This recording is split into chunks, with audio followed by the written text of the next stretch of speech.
MMA Analyst here to do my recap for UFC 117. So much talk.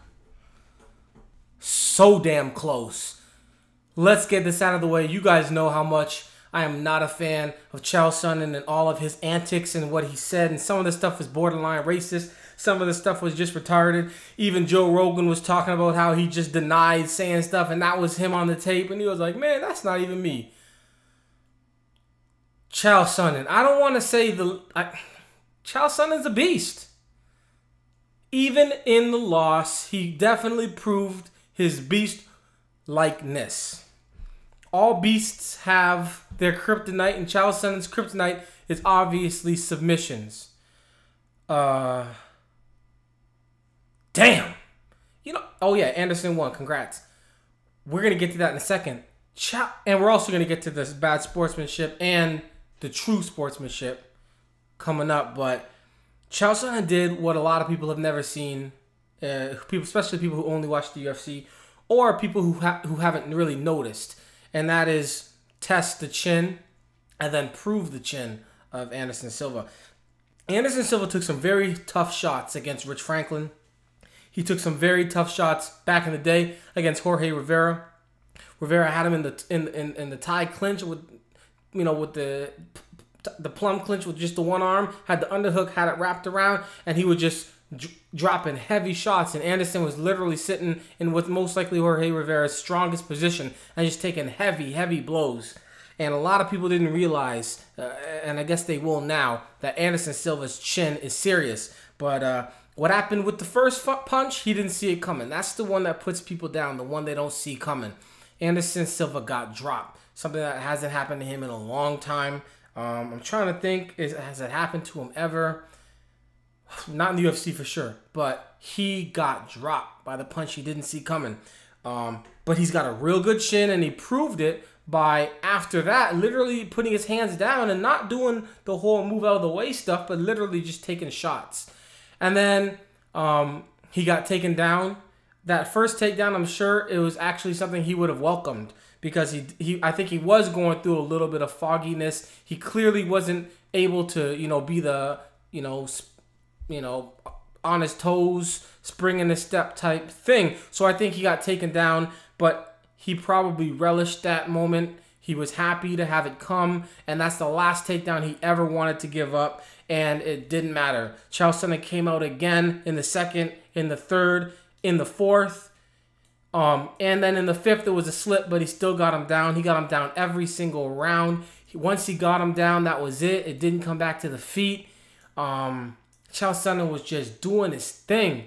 And then in the fifth round, a lot of things happened. Chael Sonnen, like I said, his kryptonite getting submitted. Anderson Silva was the whole fight. I think he was trying to set up submissions, but I don't know if he was really committing to the setup. Like, he was holding this, but he wasn't really putting his hips into it. He wasn't really exploding into the submissions. And in that fifth round, he exploded. He got the triangle locked in. He shut it down. Chael Sonnen had a nice escape attempt. He did the right thing. Couldn't get the arm out. Tapped. And then did what he has done before, which is initially claim that he didn't tap. Josh Rosenthal comes over. All right, that's it. And y'all, this is the tap. What everybody knows. We saw the replay. Anderson, Chael, after he tapped and after he for a moment contested, then he said, all right, I can't win this one. It's already over. But he put his hand up, and this is the am I going to tap thought. As his arm is being extended, and then Anderson started cranking on it, and then Chael went, bam. It wasn't like he was like moving around, put an arm. No, he put the hand up. This was just in the mind. Damn, I can't believe this bull. Shoot, tap. As soon as he taps, Anderson kind of loosens up. Rosenthal comes in, stops the fight. Anderson's trying to get out of there. Chael Sonnen's holding on, trying to pass the guard with the look on his face like the fight's not over. Now Rosenthal's like, shoot, I don't want to be that referee. Did he tap? Did he not tap? Thank God that they just flooded that octagon, because Rosenthal could have potentially made a crazy decision. I'm not sure what it would have been. it could have been really bad. Thank God, everybody, probably from Anderson's camp, the officials and whatnot, the athletic commission peeps, they all jumped in. Thank God, because we could have seen something absolutely horrendous. And then, y'all, this is when I really knew. Before the fight, Anderson, he did a stare down. He did what he's supposed to do with the stare down, but he never came back with anything too crazy. After a fight, in a situation with Bibiano Fernandez and Joe Warren, for those who saw it, and many other situations, a guy contests, I didn't tap out, and the guy gets pissed. Bibiano Fernandez was like, F you, and like literally stormed out of the ring and up the ramp and left and threw the finger on the way out. Anderson, in the midst of the Chael Sonnen, whatever you want to call it, the Chael Sonnen stunt he pulled, he still goes over, seeks out Chael Sonnen, and a lot of people don't understand that it's different to act like you respect someone, and it's different to say you respect someone, but I want you to go out tomorrow and find somebody who's talked mad trash to you, get down on your knees, and give him a blowjob. No, I'm just playing. Get down on your knees and actually bow to them. Put your head where their feet are. That's a submission. That's putting yourself in a place where you're saying, I respect you so much that I bow at your feet. It's actually like a thing with religion. This ain't supposed to be religious, but in the religious place they do it. The kings do it. Anytime you have sex, SECTS. Anytime you have like people you have to respect. Anytime there's somebody of your utmost respect, you bow to them. And in the Japanese culture, it's there, and in different cultures, it's there. But around here, we don't really have it. You know what I mean? But Anderson Silva, to the guy who talks so much trash about him, about everybody he trains with, and then finally somebody who was grinding on him hard for like 23 minutes, and then he finally pulls up the submission, and then the guy tries to say that you didn't tap, and he's trying to pass the guard after you let go of his arm and you didn't break it, to still go over and to still bow to him and show respect. All y'all booing Anderson Silva need to recognize exactly what kind of a sportsman Anderson Silva is. Damn. And also the kind of heart he has to go through all that and get that submission in the end. Mad props. Thank you, Anderson Silva, for not allowing Chael Sonnen to win. Chael Sonnen, you still handled your business. This bet pretty much came out the best it could, honestly, for everybody. I kind of had my little what I wanted to see happen just because I wanted to see some humiliation of multiple people.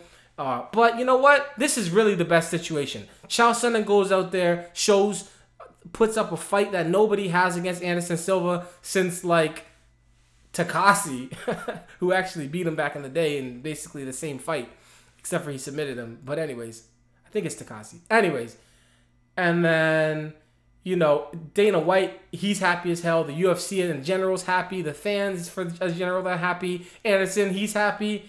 I'm happy. Y'all are happy. Hey, good job. John Fitch versus Thiago Alves. Oh, by the way, y'all, I'm back at it. Last time, John Jones situation didn't really do well with that. But this one here got one wrong. One wrong. That's it. Anyways, a lot of people probably did. This wasn't that hard of a card to pick on the main card. The undercard, though, I'm the underdog king. But anyways, John Fitch, Thiago Alves. John Fitch goes out there and does what he does. Really, he does what he does.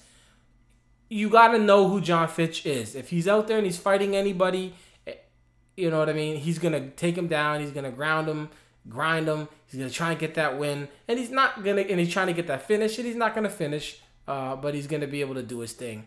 And that's what he does. You know what?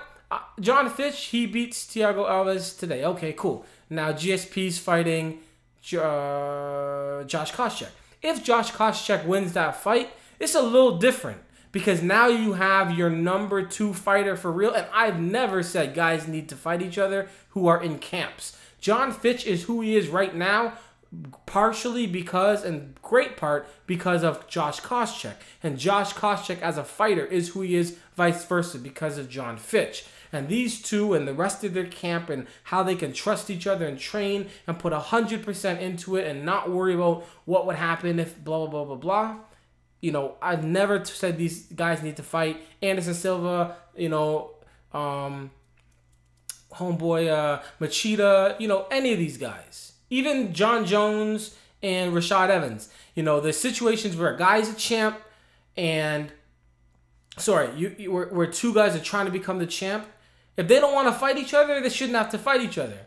Let that guy fight this guy, let this guy fight this guy. But if GSP loses and Josh Koscheck becomes a champion, and John Fitch, who already was the number 2, the number 1 contender, the second best in the world, and now he is even more that, even though that doesn't make sense, they probably should fight.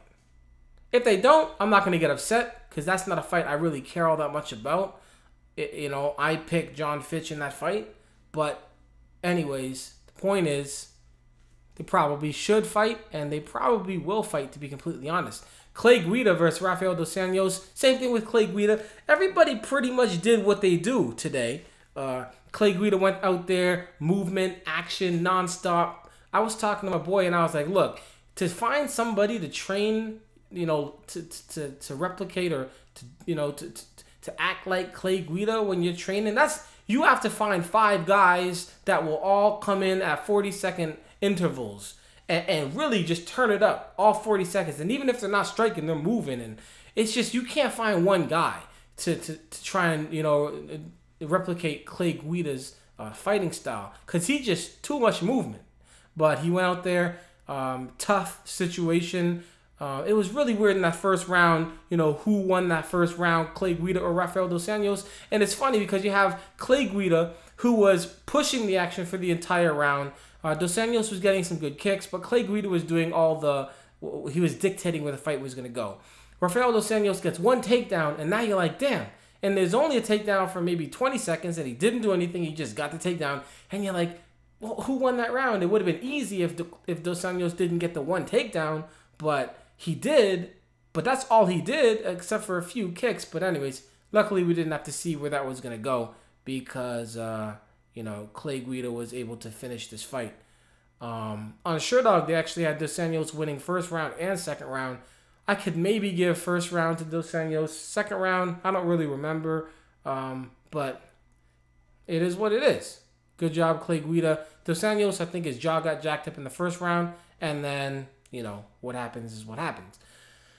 Matt Hughes, I think I'm just going to let bygones be bygones. You don't know why I exist, but I haven't really been feeling you for a long time. And I'm just going to let it all go to the side. You okay in my book. I mean, really, you're probably still real ridiculous if I ask you on your opinions for things.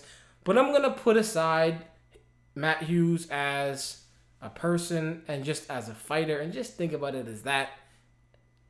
That dude is crazy. Coming out there. Now, he must have really rocked Almeida, because Almeida is really good in jiu-jitsu. And the submission, which is a wrestling submission, not like a WWE, but seriously a college, high school wrestling move. And normally it's just used to hold somebody down so you can spin to their back. But it's crazy that he actually finished this. Almeida must have been out of his mind, like literally not in his mind, to not be able to get out of that, because he didn't fight, he didn't try and roll, he didn't try and step over. He literally just fell over and went to sleep. Awesome submission. Would have definitely been submission of the night. And even though he didn't win submission of the night, this could probably be one of the best submissions of the year, just because of how rare it is to see just a front headlock choke. It just doesn't happen often. It's like a bulldog choke. You don't see that stuff anymore. Awesome job, Matt Hughes. Mad respect. I don't know if he's going to be able to take on anybody in the top 5, but whatever. Good job. Roy Nelson versus Junior Dos Santos. We learned a lot from this fight. We learned, number one, that I'm not too confident in Junior Dos Santos against Kane or Shane. Kane Velasquez or Brock Lesnar. Not at all. He did show some good stuff. He showed, his hands are still good, but we already knew that. His takedown defense is good, but it's against Roy Nelson. He gassed a little bit. He slowed down, but he maintained the ability to stay crisp.